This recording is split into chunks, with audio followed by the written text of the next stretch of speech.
Good evening and welcome to Suffering in Silence with Minister Tia on LuvBay AfroBeat Music Talk Radio. We're here with you every Friday evening at 7 p.m. Eastern. LuvBay family, we're rising out of the ashes together. Our topic on tonight is the human experience. We have with us our co-host, Carrie Hardy, and our guest for the evening is Jennifer Peterkin. Listeners, if you have questions or comments for our guest or co-host, you can email us at sufferinginsilencedv@gmail.com. If you have resources that you would like to share with us on a national or local level from your country, your community, or local organizations, or your faith community, you can also email us at sufferinginsilencedv@gmail.com. And with that, Carrie, if you would greet our listeners on tonight.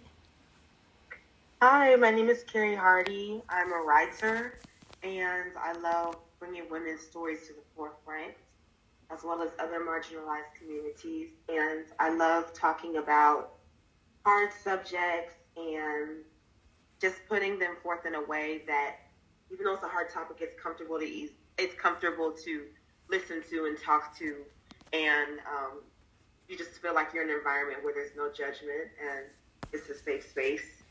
Because I know, especially now in 2022, almost 2023, bringing taboo subjects is coming more into the forefront. But I still feel like people don't really know how to address it properly or in a way that's sensitive to people who have actually been through stuff like that. Yeah. So that's why I really love this show, because I feel like there's a really high level of empathy, and all the speakers know the correct way to go about talking about things and addressing things and being sensitive to different audiences and stuff like that. So yeah, if you have any questions for me, if you want to get in contact with me, my email is imagesattainable@gmail.com, spelled images, and then phonetically attainable. So it's just imagesattainable@gmail.com. And my Instagram is Carrie Hardy 23. Awesome. Thank you so much. Jen, would you, I don't want to say introduce, but would you just say hello to our listeners? Yeah. Hello, LuvBay. This is a new thing for me, being in the guest section or the guest seat tonight. I am super honored and humbled to have this opportunity and this platform to talk about my project, The Human Experience, and just so thankful to both Tia and Carrie for just their time and, again, the platform. So I have been and continue to be one of the co-hosts on Suffering in Silence, and I am a survivor of domestic violence. I was married to my abuser and was connected with Tia,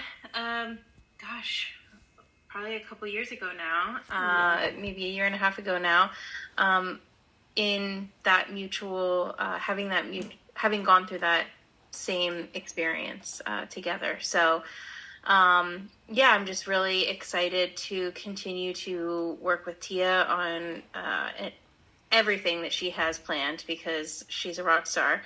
But I also have my own project going right now, which is called The Human Experience, and it's been such a passion project for the past couple of years. And it is in the main format is going to be a podcast, and that is launching in January.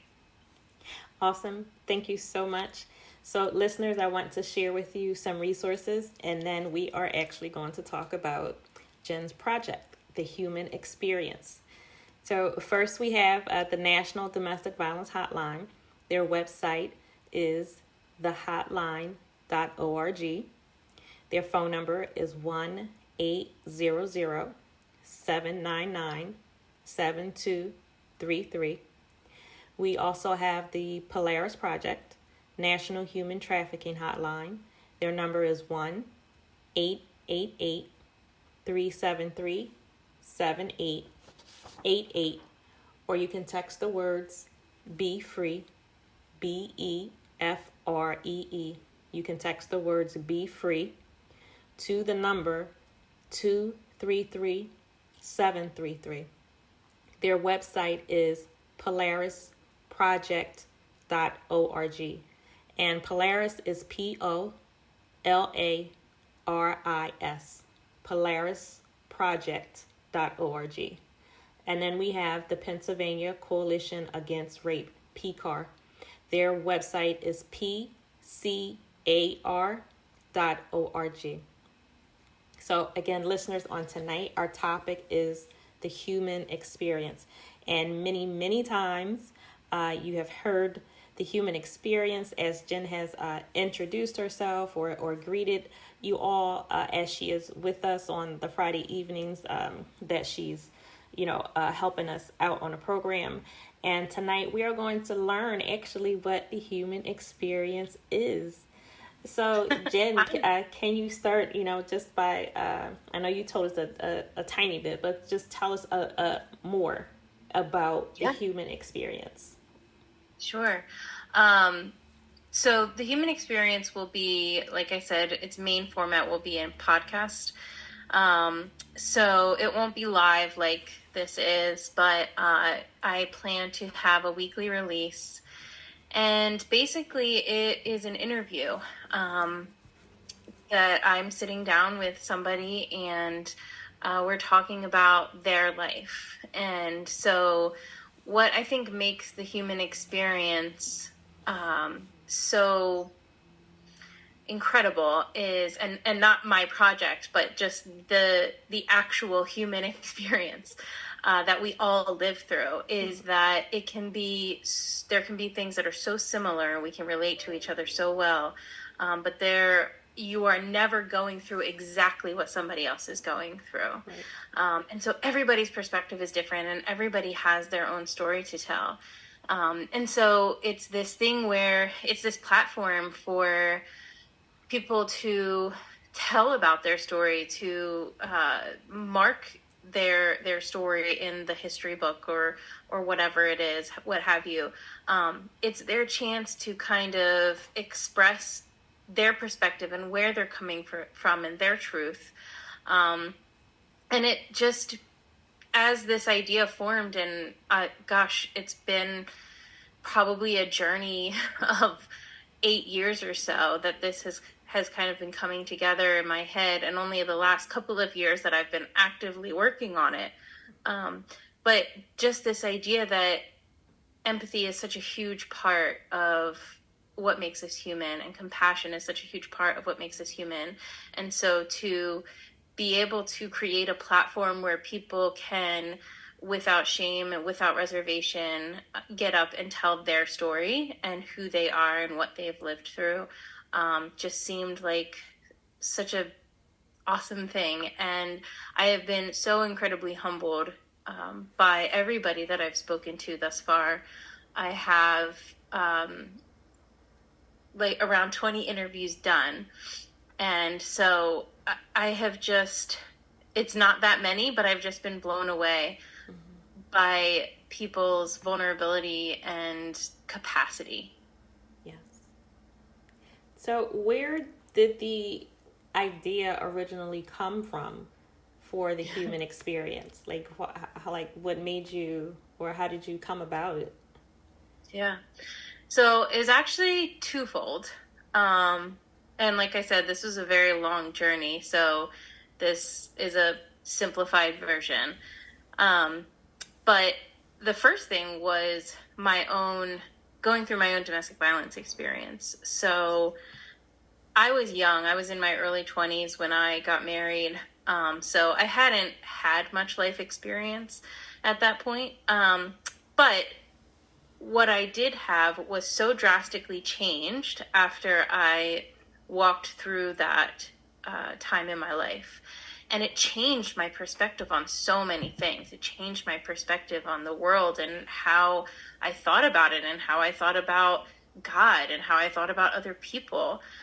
And so it was this very marked shift in my life that I kind of felt like, I feel like other people have this too. And maybe it's not one seismic shift, and maybe it's generational, or maybe it's multiple decisions that kind of just change the trajectory of your life. But when you live you, when you live, you experience life, right? And that sounds really redundant. But what I mean by that is you gain the knowledge to understand who you are and how you see the world. So that was the first thing that I thought, if I feel this way, there has to be other people that feel this way. And I feel like if we could just understand where each other was coming from, then maybe a little more compassion would be available. And especially in the last, gosh, it seems, 7, 8 years, 6, 7 years, compassion seems and empathy have seemed to be in short supply, and in a lot of circles. And so just the desire to bridge gaps in that way. And I firmly believe that hate does not exist. It really can't exist in proximity. Because once you know somebody as a human being, it's very difficult to actually have hatred for another person. Of course, there are always exceptions to the rule. There are always going to be people that are just not acting in good faith and not coming to the table trying to understand other people.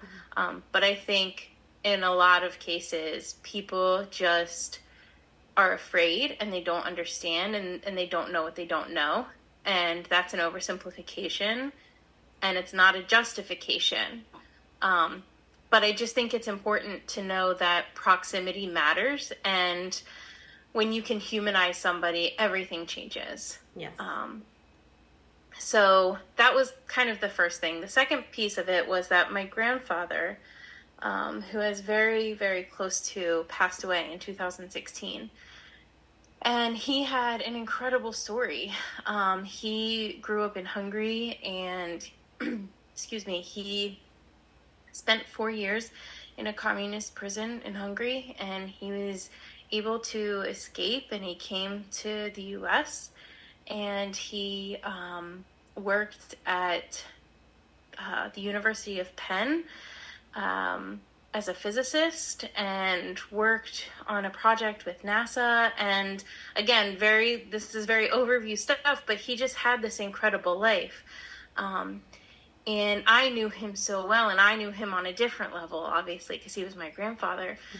But I had this really big hole after he passed that was like, nobody's going to know what this man did or who he was or what impact he had unless I tell the story, because he can't tell it anymore, right?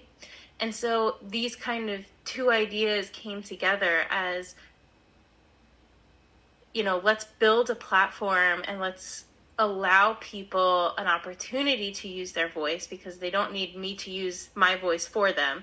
Let's allow people the opportunity to use their voice and hopefully, put record to some of these incredible, incredible stories that people have in their lives and the amazing things people live through and overcome. And people are amazing, and they continue to surprise me. That is beautiful. Absolutely beautiful. Carrie, do you have a question or a comment right now?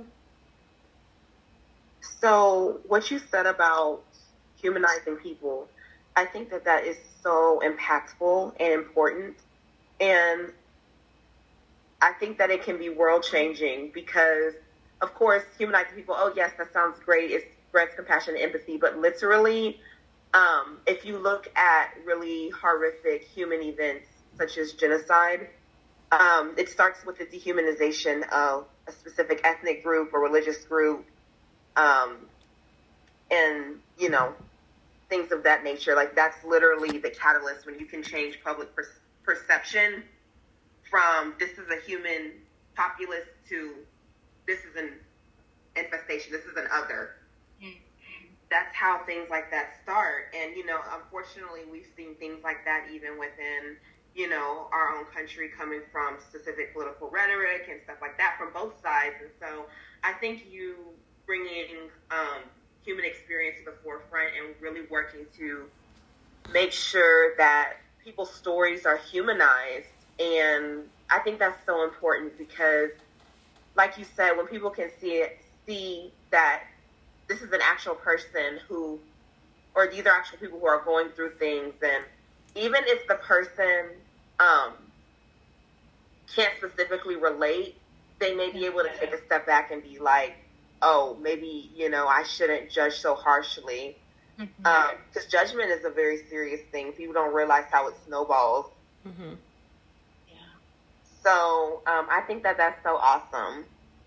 Thank you. I really appreciate that. And you're right. I mean, we see a lot of it on the daily. It's not something in the past. It's not something that's gone away or something that we don't see often. And I just think I want to highlight how much that type of behavior is based and rooted in fear.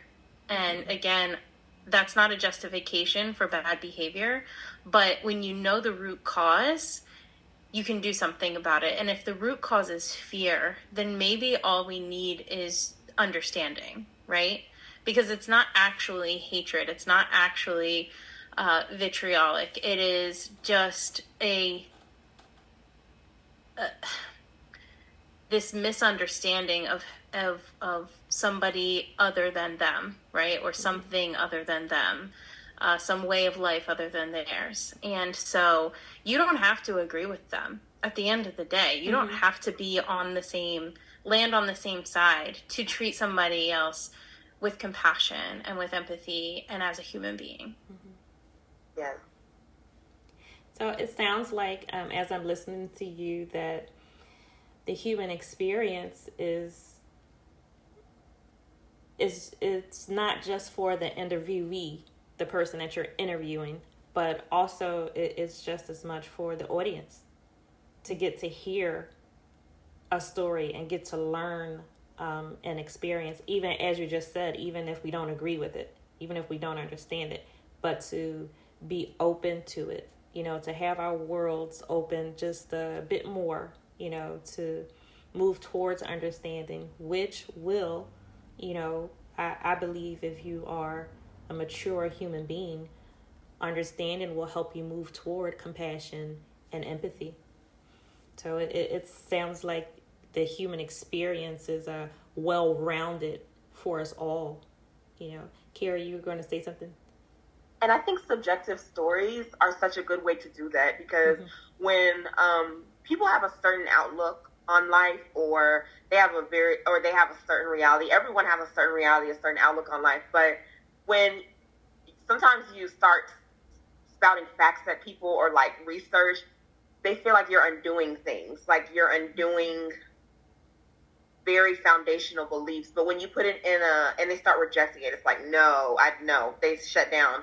But like when you put it in the form of a story, it's much more digestible and it's less jarring. Mm-hmm. Absolutely. Yeah. I think that stories are so intrinsically human. And so that's why we love them and why we respond to them so well. I mean, on any level, people love story. And so I think that this project has reinforced some things that I thought might be true, which is that people really want to be heard and people ultimately want to understand, and story is the bridge to those things. So Jen, as you are looking for stories or experiences, are there specific types of experiences that you're drawn to or looking for to share? I mean, do the experiences have to be touched with or born from some sort of trauma? No. So I think it's really important to talk about this, actually, and I'm glad you asked, because I am not perfect, and so I will say what I believe, but please know that I am sure I fail at this. I am very intentional about trying to not be exploitative with anybody's story. Mm-hmm. So there are a few things that I kind of walk through to determine whether I'm going to pursue a story. First of all, the most important one is, does this person want to tell their story? Mm-hmm. I'm not forcing anybody to do this. Yes. This is people that are extremely generous and vulnerable, but there is no force or coercion. It has to be their decision. And ultimately, I want the experience to be empowering, because I do believe that people want to be heard. And so to be given a platform to tell your story in your narrative is a really powerful tool. But you have to be given the freedom to do that and feel that you're not there to serve an agenda. And so with that, I think I'm open to any story.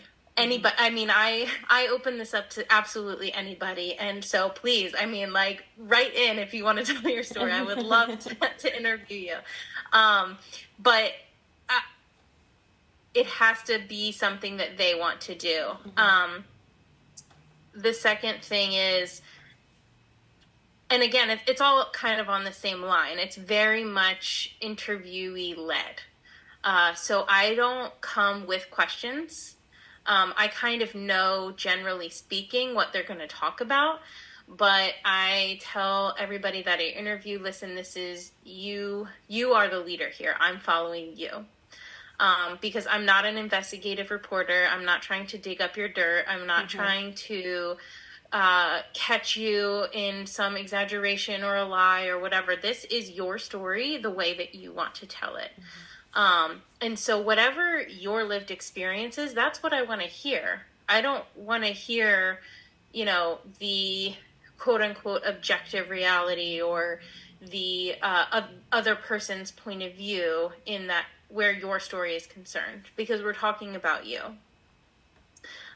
So that actually really intimidates people, generally speaking, when we start, because they don't know, like, what am I going to talk about? But we get rolling and we just start having a conversation. And generally I find that people are really open and really vulnerable. Mm-hmm. And again, I feel like I'm a broken record here, but it just reinforced this idea that people want to be heard. And once somebody is sitting there actively listening, because listening is an active response, people want to tell their story.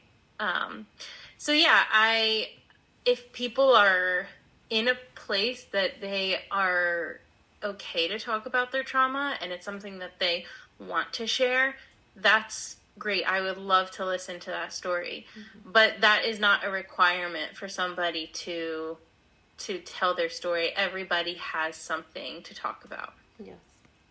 Well, I think that is absolutely true, and I'm glad that you pointed out your process, that you actually have a process when you determine who's going to be interviewed, and just like we do here. There are some people think, if you just want to be on a program, we just, take you and throw you on air. It doesn't work like that. There there is a process. Mm-hmm. And so in addition to wanting to share your story, you also have to be healed enough to share your story, especially if we're talking about trauma. And I mean, just like you said, we never want to exploit anyone or their pain, what they went through. We're not trying to, just garner listeners that way. We just want to share information that will be helpful. So I think that's important to point out, when you speak with someone and you're sharing their story, this person is in a place where they're ready to do that and they're healed enough to do that. And I think it's a powerful thing when you're actually able to move through your experience, and when you're strong enough to share it. That is a beautiful thing. I think if you're in a place where maybe you're still working out some things and you're not as healed as you should be, and if you try to share that experience, I think you can do damage to yourself And I think unwittingly you can do damage to others, because you really have to be in a solid, healthy place before you put yourself in an atmosphere, to share that way. It's a big thing. It's not small. If you're on a radio program or a podcast, or you're doing a television interview, that's not a small thing at all. And everyone, it takes courage to do it. Yeah. And I think it takes courage to help someone. I think what you're doing is a beautiful thing when you're allowing people, you're helping them, giving them their voice, giving them the platform for them to share and get it out there. And as you said, people want to be heard. People really want to be able to sit down and tell their story. No interruptions. Don't cut me off. Don't change my words. Don't twist it around. Don't try to make my broken English pretty. People really just want to be heard. And it's, you'd be surprised what a 5-minute conversation could do for individuals. Absolutely. Yeah. Absolutely. I mean, to your previous point, I have had a couple people turn me down, which again is totally okay. I say that from the beginning. There's no pressure to do this. And I've actually had somebody try to do it and not be able to. And that was also okay. Mm-hmm. The other thing I tell everybody is, we can get through this whole interview. I can go home and edit it, and I can send it to you, and you can listen to it and think, wow, I'm really not ready for this. And that's fine. I'll pull it. It will never see the light of day. Because in order for this to be an empowering experience, they have to be in control of everything all of the way through. Yes. And I really just want to see myself as a facilitator, right? I want to help make these stories available because I think they're so important. And I will tell you, it brings me no greater joy than sitting and listening to somebody's story that is being vulnerable and so open with their lived experience. It's an incredible, incredible opportunity. And I feel honored and humbled and all of the things. I feel so grateful to be in this position. But I think part of what makes this okay, and part of what makes this a project that I want to see lived out long term, is that there has to be boundaries on the project. Yeah. It cannot be about getting the story. If it's about getting the story, then we've lost the plot. And then I would just say the other thing that I try to do, which I'm starting out, and it's not always the easiest thing because I'm just going with who my community, but I'm trying to be really intentional about not just having one type of person being interviewed, one type of person in one type of community and one culture. My dream for this is global. I want people around the world. I want to interview people around the world. Part of that is I think it's so important and we have the access and the resources to bring stories from around the world into a central location, right? We have the technology to do that. The other part is selfish in that I want to travel the world. So it works for me because I would love to see the whole world. So. Well, that's a good plan. Yeah. So when you are ready, when your project is ready, how can we listen to the human experience, and how can we contact you? Yeah, so it is going to be on all podcast platforms. So Apple Podcast, Spotify. I'll be uploading it to YouTube, whatever your podcast app that you use is. But it'll be on YouTube as well. And then I will have it hosted on my site, so you can just play it from my website as well. So there will be a lot of different ways to access it. And if you follow me on Instagram at GetTheHX, GetTheHX, that's where I post all my updates. My website is also linked in my bio there. Awesome.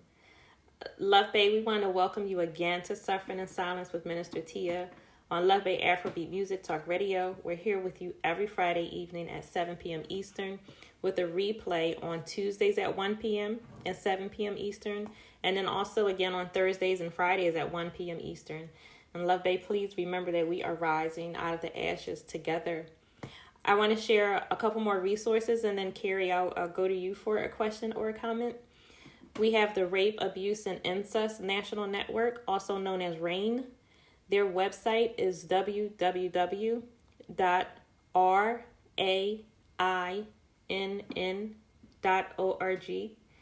The National Sexual Violence Resource Center, their website is www.nsvrc.org. The National Sexual Assault Hotline, their phone number is 1-800-656-4673.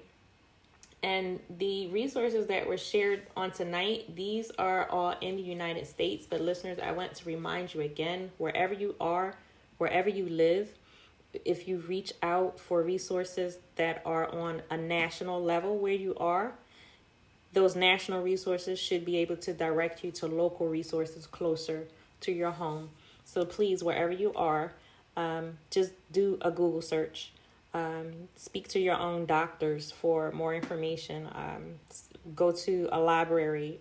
If you can't do a search on a computer in your own home, go to a library, a public library.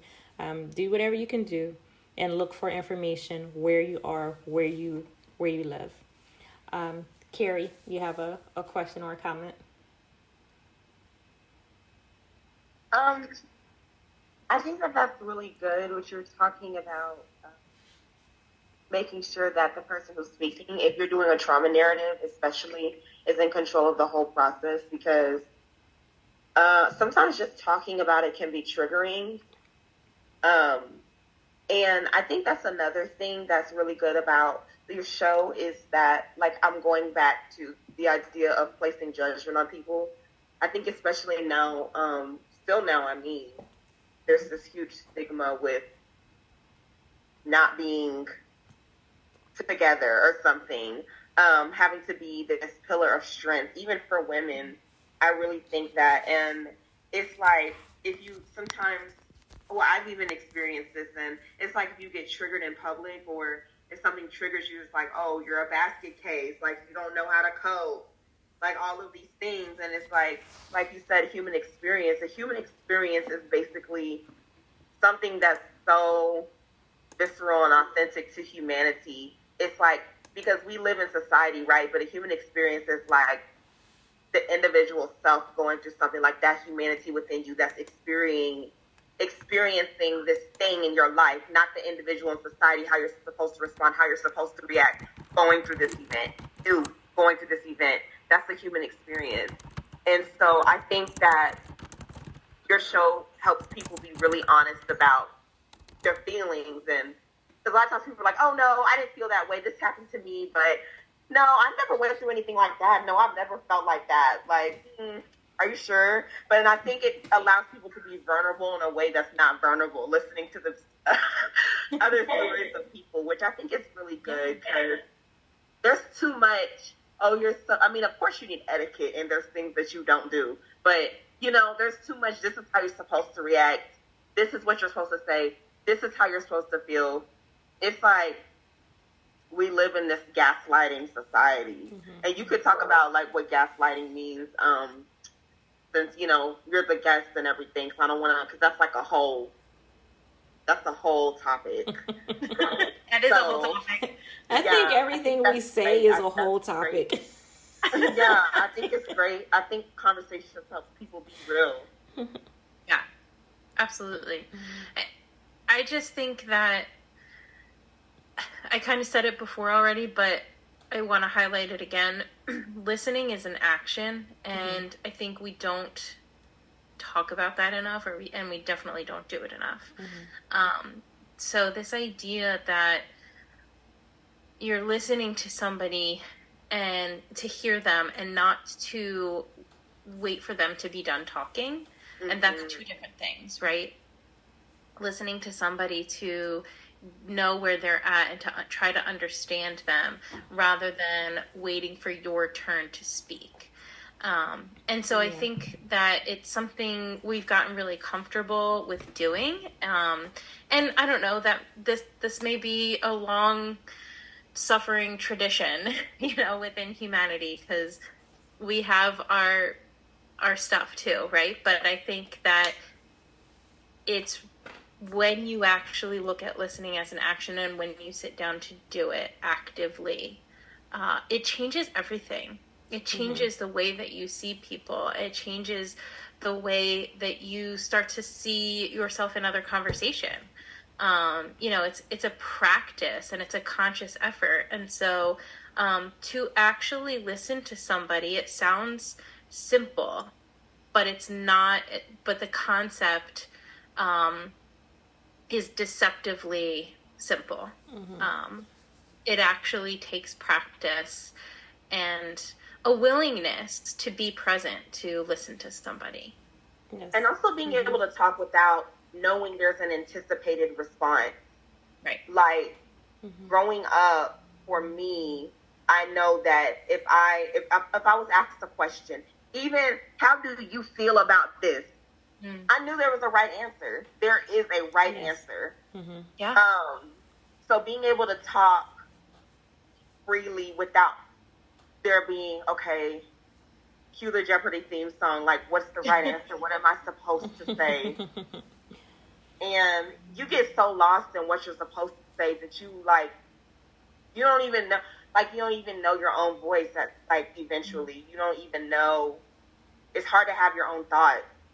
And, I had that so much, being, trapped in a world of anticipated response. It's really hard because, it starts messing up your ability to form opinions. Yes. That's a really good point. I love that. Absolutely. Carrie, I think that's a great point that you made. First of all, listening does take work. Listening is something you have to be intentional about. If you listen, that's how you can actually have a conversation. I find it absolutely irritating to know that the person in front of me is only just waiting for me to finish saying whatever I'm saying because they want to say something. That I can't stand that. That bothers me to no end. And then to Carrie's point, I full well understand and know, and it comes from childhood, having that pre-prepared response to whatever question is asked of you. I know what I can say. I know what I can't say. I know what's expected of me. And you really do get lost. Because I know what I think, I know what I feel, but I can't say it. Because whomever is asking me this question doesn't really want to hear what I think and what I feel. You want me to say what makes you feel good. You want me to say what you agree with. And I can truly say from a child growing into an adult, that's something that stayed with me. And that is something that really made it hard to be able to speak what I wanted to speak, what was coming from me. I could always give you the answer that you wanted to hear. I could always give you the answer that was going to be quote unquote politically correct. But it was really hard to be able to share my own thought and my feeling and actually be okay with it if you didn't like it, if you didn't understand it. So much comes from listening the correct way. And again, I think that this is a wonderful thing that you're doing, just giving the opportunity for those to be heard. You cannot underestimate, as you said before, people want to be heard. People want their stories to be shared. Even if it's just a room, if it's just one or two of us sitting down, people really do want to be able to share their story in their own words and just have it out there. So I think what you're doing is a great thing. And then also being such a great and comfortable interviewer, because even in not just in interviews, but in everyday conversations, it's like if you say your feelings or you give an opinion that the person doesn't want you to give, especially if the person's an authority figure or someone who has more power than you. Like sometimes they'll go in circles and circles, or it won't leave you alone because they're like, no, I'm not going to leave this alone, or I'm not going to stop going in circles until you say what I want you to say. Mm-hmm. And it's just like, oh my gosh. Really. So I love that being a good interviewer is so important, because that happens not just in interviews. I think interviews are kind of a reflection of the way real conversations happen. Even if the conversation or the interview is bad, like that's a reflection of how that would go down in real life. Mm-hmm. Yeah, I agree. Absolutely. With those two people. Yeah, you get out of it what you put into it, right? And it's such a, they exist in such a vacuum, so everything is really heightened. But I think you're right. That's exactly what would happen if you took the microphones away and you called it a conversation. So, yeah. I really love that point, though, Carrie. I think it's so important because I think it's something that we can all also relate to.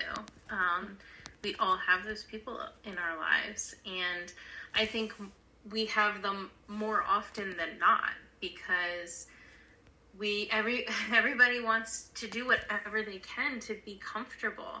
And when you start talking or doing things that you don't know about or are unfamiliar to you, you start to lose your sense of comfort. And as human beings, I think we have the ability to stretch, but we don't always want to. It's not our first instinct. If we practice, it is something that we are absolutely capable of. But I think our fight or flight kind of goes up when we start to feel our comfort slipping. Yeah. Yes, that is so true. And I think we learn a lot of that in childhood. I was raised, you don't talk back to your parents. I believe in that. But I think that you should, of course, there has to be boundaries and stuff like that. Like there's the parent and the child. But I think that you should be able to have a conversation with, I'm not a mom yet. I feel like conversations are good. Yes. I didn't really have that option. It was just kind of like it was, it wasn't a conversation. It is. Yeah, it is what it is. It should be, Carrie, I completely agree. My youngest child is 9 years old, and I allow her to share her mind. I allow her to speak to me. I allow her to ask me questions. And of course, it's all in a respectful manner. But I allow her to have her voice, because I don't want her to be 18 still trying to figure out, how do I navigate in this world? I don't want her to be 22 or 35 or 46 still trying to figure out, how do I speak up for myself? How do I ask basic questions in a room full of people? Either they're like me or they're different from me. I want her to be able to interact with males and females, with older and younger, with different cultures and different atmospheres, formal, professional, or laid back, relaxed. I want her to be able to do that. And I think it starts with us allowing our children to have a voice and teaching them how to communicate respectfully. You can ask me a question, but you do so respectfully. Now, there are some cases where I said what I said, and this is the case. I am the parent, and it has to be this way. And you may not like it, and you may not understand it. But I can still communicate that to her in a way where she understands it has to be this way. But at the same time, I'm listening to her. Well, this is why she wanted it to be different. And I explain it to her. Some things, it can't be done. Some things have to be done this way. But I will listen to what you think. I will listen to what you feel. I'm not discounting that. Whereas when we were children, we were just completely shut down. You can't say anything at all.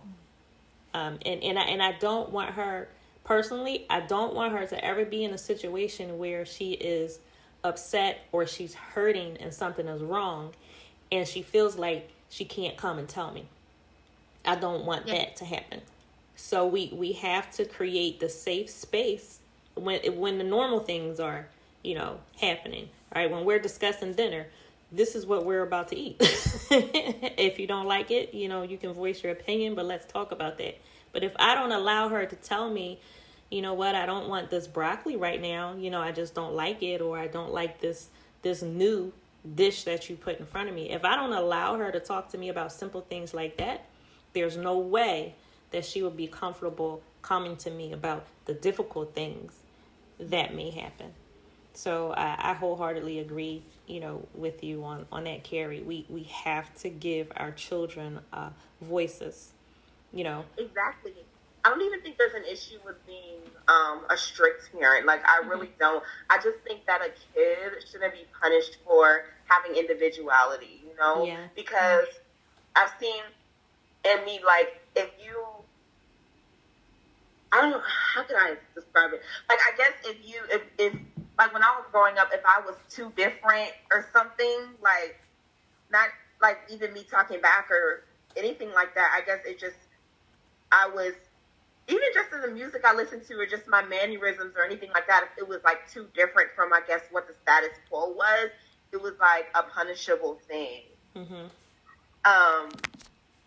Yeah, so I just think that kids shouldn't be, of course you have to say, okay, this is wrong, this is right, or I think if you go out like this in public, you might be judged in a way that's very damaging by your peers. Of course, like, as a parent, you have to protect. Mm-hmm. But I just think, like, that kids should be okay to know it's okay to be an individual. Yeah. Yes, absolutely.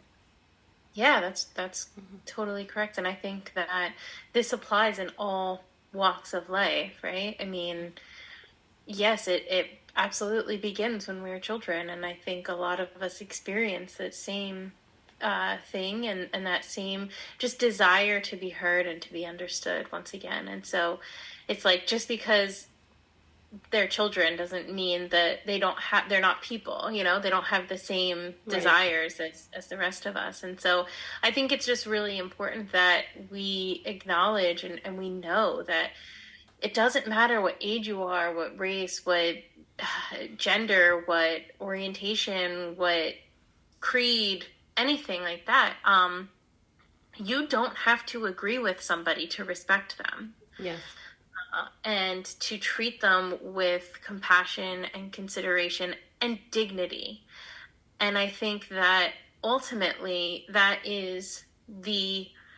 should be the baseline, right? It's not what we have, but that should be the baseline. Everybody, every human being deserves to be treated with dignity and compassion. And that, I think, is where we kind of lose the plot with our differences. Mm-hmm. We kind of turn inwards and have this mentality of, well, this is my group and that's their group, and that's where us versus them comes in. And that's never going to get us anywhere. That's never going to be a fruitful way of thinking. All that does is separate. So I was really, along my whole journey, I was really inspired by Brian Stevenson, and he runs the Equal Justice Initiative, and he was the first person that I really heard talk about proximity from a justice perspective, and it's something that has just stuck with me for years after kind of reading his book, Just Mercy, and the idea that when you are in proximity with somebody, you cannot get lost in all the other stuff, because what is standing in front of you is a human being. Mm-hmm. And at the end of the day, you are human to human, and you are confronted with somebody that is just like you. And we have our differences, and we have different beliefs and different ways of life, and that's totally okay. That needs to be okay. But at the end of the day, you are looking at another human being, and as somebody that believes in God, I personally believe that all human beings are made in the image of God. And so when you confront another human, you are confronting the divine. And I think that is really where it boils down to for me. Being with other people, hearing other people's stories, it is an opportunity for the divine. Yes. And also, everyone starts out with dignity. Like, we are born entitled to dignity. I don't think, because there's this whole thing with, like, you have to, it's like dignity is something you have to earn, like, or something through money. And right. I don't know, I just think that is so, like,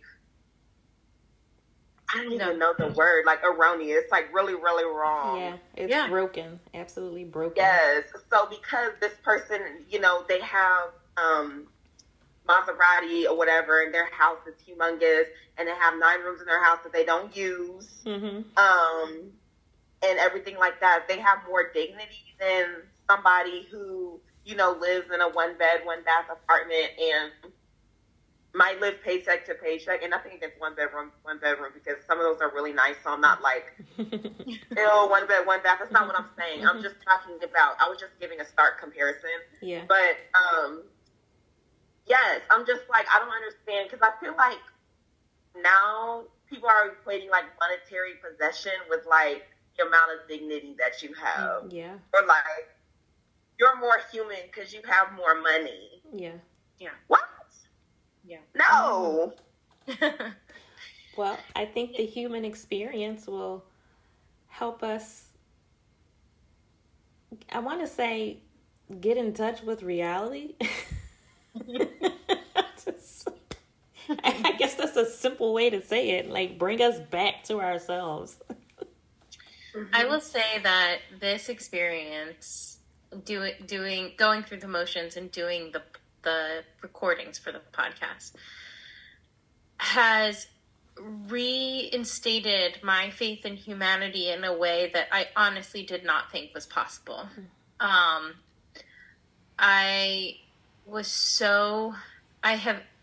There has been so much turmoil and so much vitriol, and it kind of felt like, all right,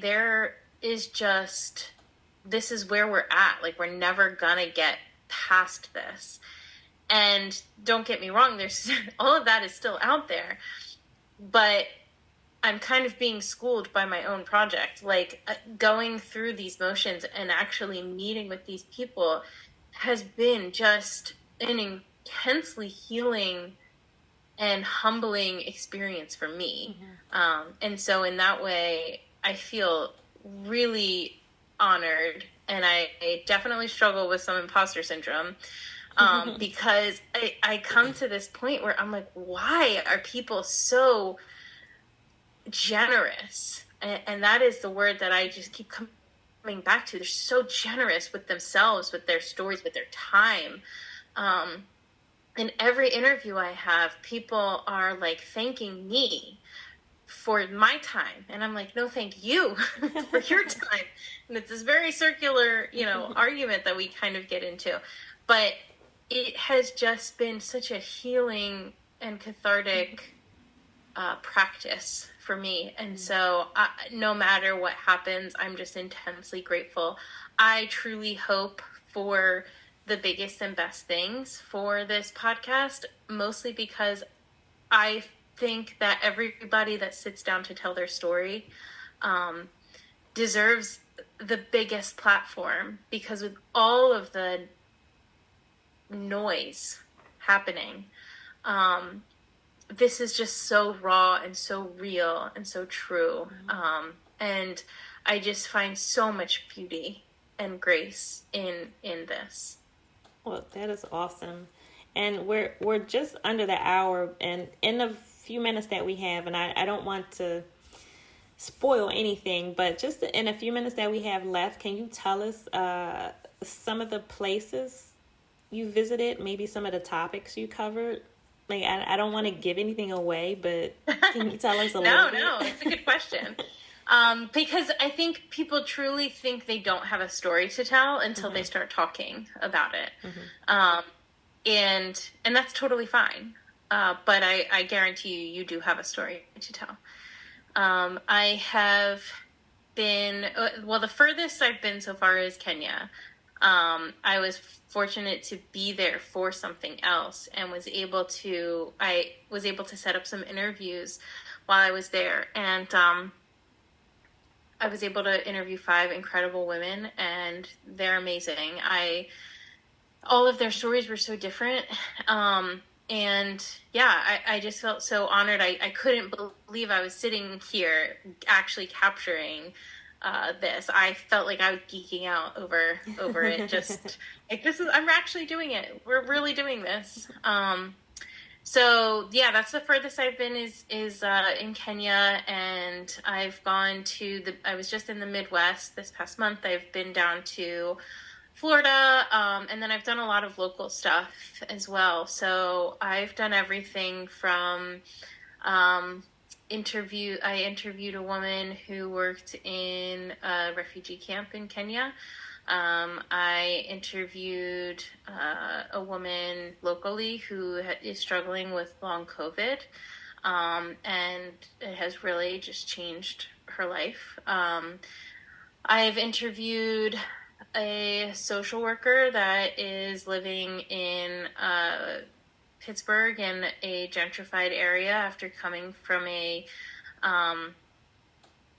upper middle class upbringing in white suburbia.